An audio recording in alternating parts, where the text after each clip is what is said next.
321 here, back with another launch video. Today we are launching the green Goblin. It's the upscaled Estes Goblin. It is going on an F20-4. Slight breeze out here today. It's going to be real hot today. So we're out here early. Just go and get it. Sun's still coming up. So enjoy the flights. Coming up, the green Goblin. Also, Estes discount code IN_321. They just released the Red Max and there's a 3-engine cluster. Go see if you can get one of those. Use a discount. And stay tuned for more. 321. Here we go. We got the Goblin on an F20, and we're going in 5, 4, 3, 2, 1.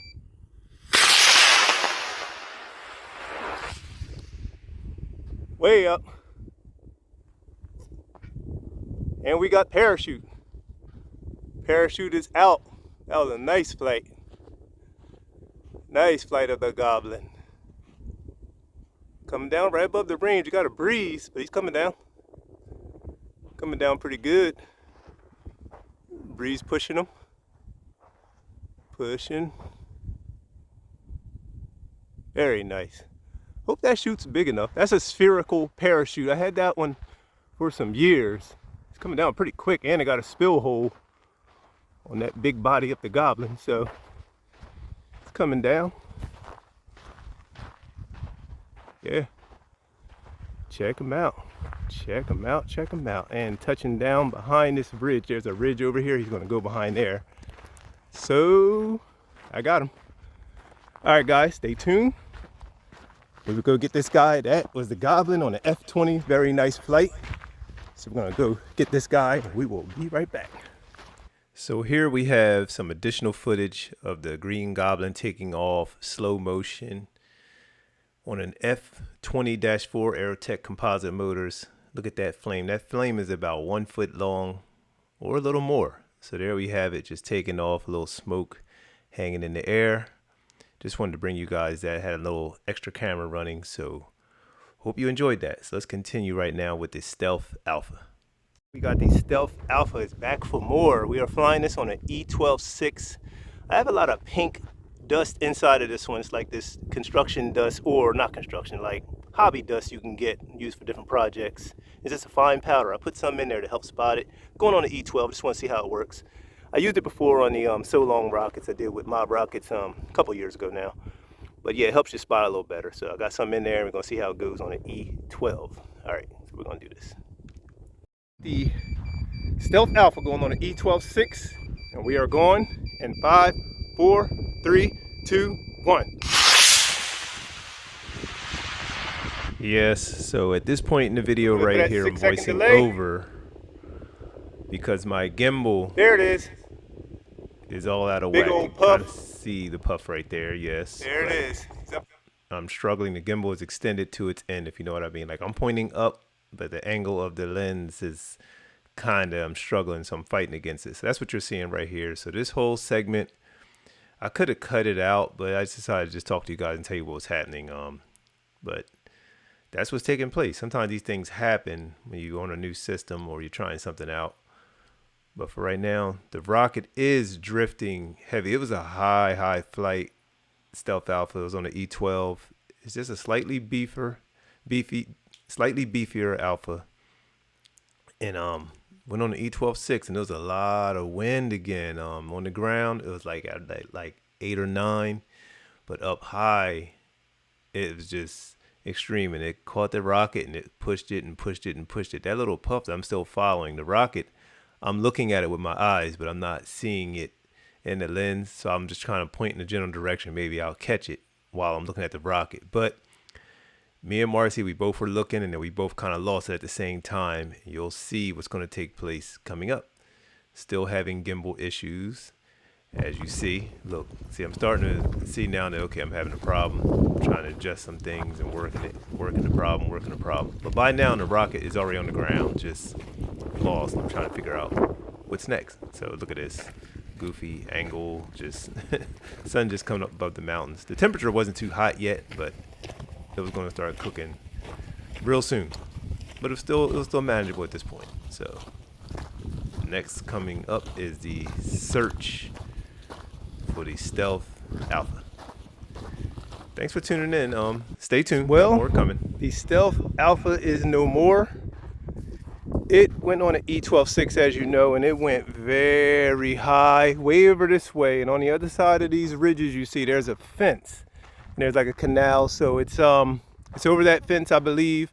I'm gonna put the drone up and gonna see if I can take a look. And I'm also gonna look over this way because it could have drifted back. I just lost track of it, and it was really high and drifting. But I'm pretty sure it went over that fence. If I had a bet, I think it's over that fence. Hope not, but I'm gonna stay tuned. Anyway, hope not, but stay tuned for some drone footage. I'm gonna just scan that area and take a look, see if I can spot it, and if I can spot it, I'll get it. But as of right now, the Stealth Alpha is no more. Lost one today, guys. We lost one. All right, stay tuned for the debriefing also. Motorocks 321. So here I go. I'm gonna put the drone up. I'm gonna take a look at the surrounding area where I think the Stealth Alpha landed. So there we go, just getting up, getting my bearings. This is the general area where, if it wasn't over the fence, where it could have possibly been, judging by the way the wind was blowing. But to the right, you'll see the aqueduct. Well, not yet. Just playing around here right now. Just got a piece of additional footage, just launching the drone and everything, flying around. But you will see shortly where we are. So, I'm gonna get this guy going again. Heading out. And there you have it. So, this is the general area. Just looking around. And also did a good search on foot. Just looking. There's the fence that I think it went over. But a little secret about that fence is that fence does not block off the aqueduct. It's just for people who may come across it and think that it does. But with my drone, I was able to see that the fence does stop. So if I was able to see the rocket, you could possibly go around there and just grab it and go. They just don't want people fishing. There's a posted sign about trying to get fish and stuff out of that aqueduct. But yeah, this is the area right here. If it didn't go over the fence where I think it would have been, but over there to the right, over there is where it is more than likely at.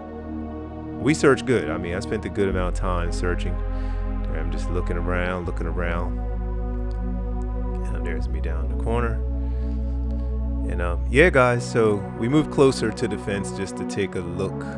These are a couple still shots. And there's probably a still shot of Marcy coming up right there. There's Marcy. She looked, we looked, did not see it. Looking for basically a white parachute, flailing around on the ground, but didn't see anything.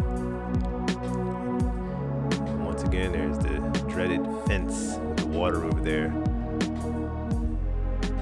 And, yeah, I didn't just do drone search. I actually also walked it and walked that fence. Didn't go all the way to the end. Next time I'm gonna go to the end of that fence just to check things out. But this is the general area where we fly. You would think that with a big old area like that you can't lose a rocket. Yes, you can. It's big, but there's a lot of crevices and bushes for stuff to get hidden behind. So we lost one, guys, the Stealth Alpha. But I'm gonna make another one. That's a good flying high rocket. Get that 2,000 feet mark. Stay tuned for the debriefing.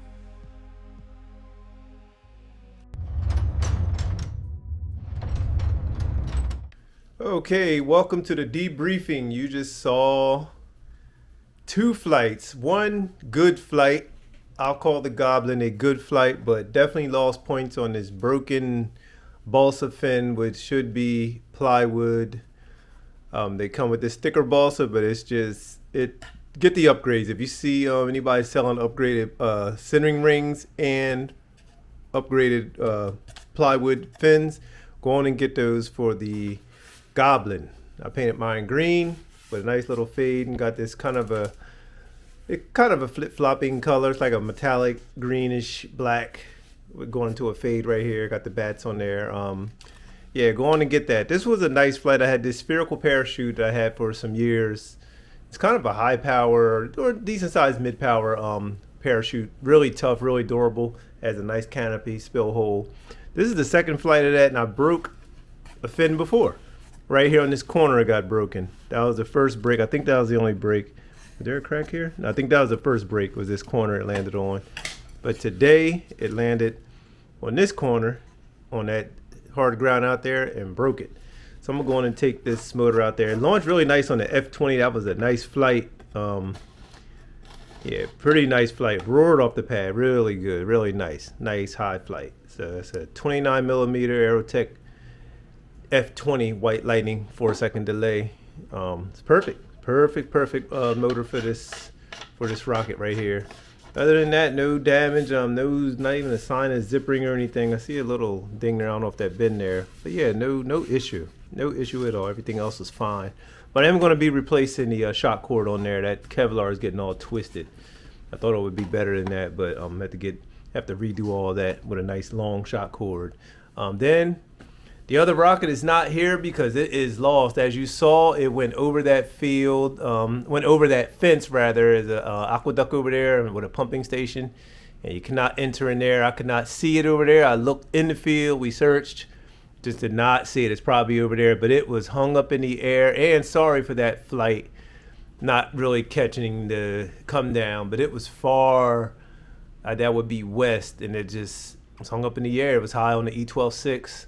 6-second delay, big puff. I had this pink dust in there. I'll show you that right now. I talked about it. I'll show you. I had put this, it's just in a spice jar, but I use this powder when something's going to go really high and you want to make sure you see when that ejection charge fires. So I had some of this in there and I saw it fire. I guess it gave a big old cloud of that. I saw it, but that drift is what caught it up. And there was a breeze out there. There's been a breeze in that area lately, and it's been pushing the rockets in that direction. That's kind of west. You don't want to go that far west. I guess it would be southwest. No, northwest. Kind of northwest, I'll call it. Part of the field, and there's a fence over there. So I'm going to have to get, I don't know what to do. I don't know. It's just the wind up there swirls around. I guess just coming off the mountains and with the temperature and the time of day. Normally the mornings are really chill and nice without heavy breeze, but lately it's been peaking up there. I had my little anemometer and it was peaking at like 7 to 8 miles per hour winds. On the ground it would die down, but then up high it seemed like, I guess it's just blowing up there. So yeah, lost the Stealth Alpha. Probably will rebuild that one. I really like that rock. It's extreme. You can get some high altitude, but you would think that in that area would be able to recover, but sometimes you can lose. So that's the first. I think that's the first rocket I lost. I lost the camera. Altimeter dropped a couple times, but I was able to find it. Yeah, I think that's the first rocket I had lost out there. Yeah, I think that's my first rocket loss. Had other stuff happen, but as far as a total loss and not getting it back, yeah, that's the first one, Stealth Alpha. So I'll have it in Rock Sim. I'll look up that cone. I don't know what cone that was. That cone it's a different kind of cone. It's similar to an alpha cone. It has a point. Alpha cone has like it's more blunt, more curved off, but this one has it's a solid point. So I may be redoing that. It's an easy build. This is the alpha, just upscaling to BT60. So I think I have the plans and I have the body length and all that stuff. So in the fin pattern somewhere. So I have to find that and build another one and get it flying again. I was thinking about 29 millimeter, but I would like to, but it's just going to get lost. I mean, it's hard to, when they're small and they go up that high, you got to have either huge streamer or that big cloud of dust again. But that's the way, or some kind of other tracker. But yeah, he's gone. So bring this video to an end. Thanks for watching. Go and subscribe. Appreciate you guys. Drop a comment and check out one of these videos that's coming up. 3, 2, 1.